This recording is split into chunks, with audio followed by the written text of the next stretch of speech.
LEGO just announced 2 new LEGO Star Wars sets for summer 2026.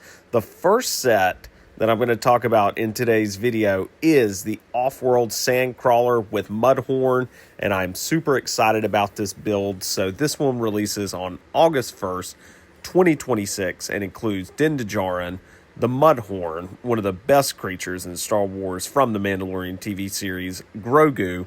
You have Quill, I Have Spoken. If you don't know that character, you will from the Mandalorian Season 1. You also have 3 of the Jawas, and one of the complaints that I see online about this Sandcrawler is that it's gray. Well, of course it's gray. It's from the first season of the Mandalorian TV series. This is not Tatooine. So you have the 3 Jawas that are dressed appropriately. And one thing I like about this set is the different cranks that you have. So it opens up the ramp. You also have the different hatch that opens up top. So I'm super excited about this set. I'm going to be picking it up. So I'll probably go ahead and pre-order this later today. It retails at $199.99 US dollars. So it's kind of pricey for LEGO Star Wars, but that's pretty much LEGO Star Wars in general. So I'm super excited about this set and picking it up. So there's a lot of different play build and features to the set, and I never had any of the older LEGO Sandcrawler sets. I have some saved in my eBay and my Bricklink account, but I figure go ahead and pick the new one up because you get the one creature with it that we haven't seen before in LEGO that is posable, and the Mandalorian and Grogu, which is fantastic from Season 1. The other LEGO Star Wars set that is set to release on August 1st, 2026 is the Imperial Remnant AT-AT with Din Djarin, Grogu, and you have some of the snow troopers from the Mandalorian and Grogu movie with the INT-4 Shuttle, which I believe this is the first time we've ever seen that in LEGO Star Wars form. There was an old Kenner action figure, but I'm super excited about this set as well. This set includes Din Djarin himself, Grogu, and the Imperial officer as seen in the Mandalorian and Grogu movie. You've got the Imperial pilot for the AT-AT and the snow troopers without their front mask and one with it. So I'm super excited about this set as well. Looks like a fun build. Now, it is a little bit different from the AT-ATs that we've seen in the past. You do have the posable legs where you can walk with it, which is great. And I'm just excited to see how it holds up against some of the older AT-ATs. I know we've got the UCS AT-AT, and I think that is the definitive version. A lot of fans think that way as well. But the INT-4 Shuttle looks to be really fun for an addition into its LEGO Star Wars debut, because I believe this is the first time we've seen it. And the front looks different enough that it doesn't look like the regular AT-ATs that we've seen in the past. And again, that INT-4 Shuttle with the Imperial officer, I enjoyed that part of the Mandalorian and Grogu movie. If you haven't seen it yet, go watch my review of the Mandalorian and Grogu. It's uploaded on the channel. I had a really fun time with the movie, but I'm super excited that they are going to do an Imperial Remnant AT-AT. I thought they were going to release it before the movie came out with the other sets, but better late than never, I guess. But it looks great, and the Snow Trooper editions are great as well. The final set that's actually releasing a month before the other 2 sets we just talked about is the Imperial Lambda Shuttle. Super excited for this Imperial Shuttle because this is from actually Season 2 of the Mandalorian show, because you have Moff Gideon with the Darksaber.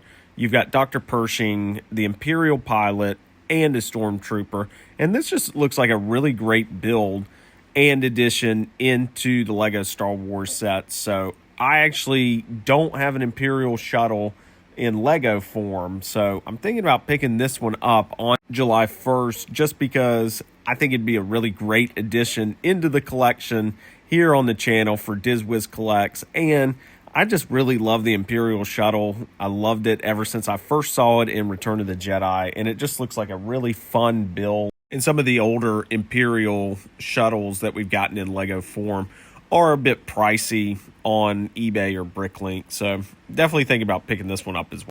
So this wave of LEGO Star Wars looks to be pretty stacked for the summer 2026. I was a little disappointed with the initial offerings for the Mandalorian and Grogu movie, but I think they've kind of stepped in and redeemed themselves a little bit, especially with the open world Sandcrawler and Mudhorn. Kind of reminds me of the Reek from Star Wars Episode 2, Attack of the Clones. Fans will recognize that one from the Geonosian Arena. And the Imperial AT-AT, the Remnants, and the INT-5 shuttle looks great, especially with the little speeder as well, in addition to everything that is included with that set. So I'm super excited for these sets to release later this summer and to add these to the collection, into the channel, and review these sets, because I recently got back into LEGO Star Wars collecting. In fact, my ever first LEGO sets were the year 2000. Yes, I'm that old. So I had the Slave One Luke's Land Speeder and the Naboo N1 Starfighter as well. So I love those sets, but super excited to get these sets and add them into the collection and review them for the channel and see if they're worth your money. I think LEGO Star Wars in particular is in a different spot than it was even like 10 years ago. It's just looking at some of these sets and what they go for on eBay and Bricklink, they can get pretty pricey. So when I got back into LEGO Star Wars, one of the thoughts that popped into my head is, what are these sets really worth? Are they worth the price of admission, or should you just save your money for other collectibles? So that's kind of what my goal is, getting back in and reviewing some of these LEGO Star Wars sets. But super excited about the releases on these sets, especially the Sandcrawler and the Imperial Shuttle too, and the AT-AT. I just think they look like fun builds, and they add a lot of different of the minifigures into the collection as well, which I love Star Wars minifigures. I've been eyeing a Rancor off of eBay and Bricklinks, but may have to pony up the cash and just buy the Rancor pit set back from the mid-2010s. But yeah, super excited about these sets, and the addition of, say, Moff Gideon and Dr. Pershing, and who could forget like the Mudhorn from season 1 of The Mandalorian. I just think that is so great, and that we get it in LEGO form is even better. So we're one step closer to having the Attack of the Clone Geonosian Arena, which I've been asking for a while, with the Accolade, the Nexu, and the Reek. So super excited for these sets and to actually get in and build them and review them and see if they're worth your money. So those are your summer 2026 LEGO Star Wars sets that are releasing. So I want to hear from you. Let me know down in the comments if you're going to pick any of these sets up, or if you're just going to save your money and go to Galaxy's Edge, see what kind of scum and villainy you can get into. And as always, I hope your money meets the magic, and may the Force be with you.